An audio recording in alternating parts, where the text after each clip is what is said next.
Hello friends, আসসালামু আলাইকুম। Foodie tasty cooking M থেকে আমি তানজিরা চলে এসেছি আপনাদের জন্য আর একটা নতুন রেসিপি নিয়ে। এটা একেবারেই নতুন রেসিপি বন্ধুরা। এটা পটেটো পিৎজা। আমরা তো অনেক চিকেন পিৎজা খেয়েছি, অনেক অনেক চিকেন পিৎজা খেয়েছি, অনেক ধরনের পিৎজা খেয়েছি, বাট পটেটো পিৎজা এটা একেবারেই নতুন একটা রেসিপি, অনেক মজাদার রেসিপি। কোনো কিছু তফাৎ নেই চিকেন পিৎজার থেকে।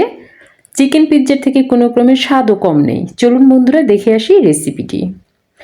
আমি ছোট করে কিউব করে কয়েকটা আলু কেটে নিয়েছি। এটা আমি একটা ফ্রাই প্যানের মধ্যে একটু তেল দিয়ে দিব। তেল দিয়ে আলুগুলো একটু ফ্রাই করে নেব। এর মধ্যে দিয়ে দিচ্ছি একটু লবণ, দিয়ে দিলাম একটু হলুদ গুঁড়ো, দিয়ে দিলাম একটু শুকনো মরিচের গুঁড়ো, দিয়ে দিলাম একটু জিরে গুঁড়ো। ব্যাস, আর কোনো মশলা ইউজ করব না আমি এখানে। জাস্ট তেলের মধ্যে এগুলো হালকা করে একটু ভেজে নিব বন্ধুরা। হালকা একটু সিদ্ধ করে নিতে হবে এটা। এটা আসলে চিকেন পিৎজা থেকে কোনো ক্রমেই কম নয়। আপনারা অবশ্যই বাসায় যদি একবার ট্রাই করেন তাহলে বুঝতে পারবেন যে এটা আসলে কতটা সুস্বাদু, কতটা টেস্টি। পিৎজা মানেই টেস্টি, বাসায় সবাই খেতে পছন্দ করে। বন্ধুরা দেখুন, আমার এই পটেটোগুলো হয়ে গিয়েছে। এদিকে আমি পিৎজার ডোটা অলরেডি করে রেখেছিলাম। আমি আমার আগের ভিডিওতে পিৎজার ডো তৈরির রেসিপি আমি দিয়ে রেখেছি। আপনারা পিৎজার ডো তৈরির রেসিপিটা আগের ভিডিও থেকে দেখে নিতে পারবেন বন্ধুরা। তাই আমি এখানে আর ডোটা রেসিপিটা দেখাইনি, আমি ডাইরেক্ট রেডি করে নিয়েছি। এখন আমি পিৎজার উপরে চিলি সসটা ভালোভাবে লাগিয়ে দিচ্ছি। চিলি সসটা এমনভাবে দিবেন যেন এতটুকু জায়গাও গ্যাপ না থাকে, প্রতিটি জায়গায় যেন কোনায় কোনায় একদম লেগে যায় পিৎজার।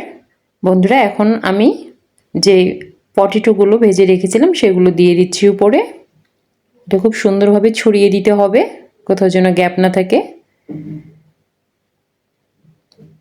পটেটো পিৎজা আসলে অনেক টেস্টি এবং ইজিভাবে আপনারা বাসায় কুকিং করতে পারবেন। এটা খুব সহজলভ্য। আমি যে ক্যাপসিকামগুলো কেটে রেখেছিলাম পাতলা করে সেগুলো উপরে দিয়ে দিচ্ছি বন্ধুরা, দেখতে পাচ্ছেন। অনেক টেস্টি, এটা অনেক মজাদার। ক্যাপসিকামে ভিটামিন সি আছে প্রচুর। এখন আমি চিজগুলো দিয়ে দিচ্ছি, যে চিজগুলো গ্রেট করে রেখে দিয়েছিলাম। গ্রেট করা চিজগুলো ওপরে একটু বেশি করে দিয়ে দিচ্ছি, কেননা চিজ আসলে বেশি করে দিলে, পিৎজার মধ্যে বেশি করে দিলে ভালো লাগে, পিৎজাটা খেতে অনেক টেস্টি হয়।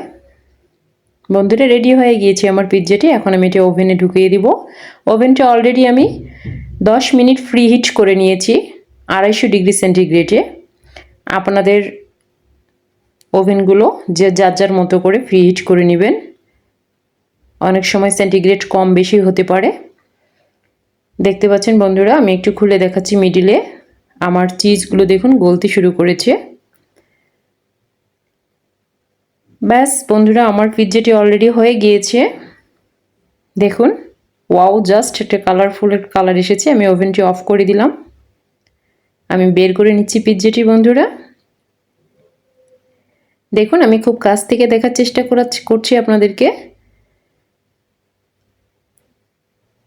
আমি এটা তুলে দেখাই আপনাদেরকে, একবারে ট্রে থেকে একবারে তুলে নেই, কেটে দেখাচ্ছি বন্ধুরা আপনাদেরকে। আমি একটা বড় নাইফ দিয়ে আমি আপনাদেরকে কেটে দেখাচ্ছি। দেখুন, অনেক ফ্লাফি হয়েছে, অনেক ফ্লাফি। দেখুন, নাইফটা একদম ঢুকে যাচ্ছে কাটতে।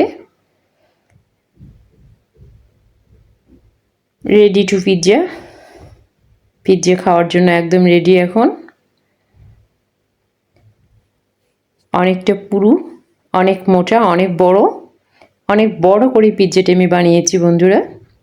আমরা আসলে পরিবারে 4 জন মানুষ, তাই 4 পিস করেছি খাবার জন্য বন্ধুরা। দেখুন, আপনারা অবশ্যই এটা বাসায় ট্রাই করবেন। খুব সহজলভ্য এবং খুবই হেলদি একটা খাবার, ফাস্ট ফুড একটা খাবার। সবাই এটা পছন্দ করে। রেস্টুরেন্টে এটার খুব দাম।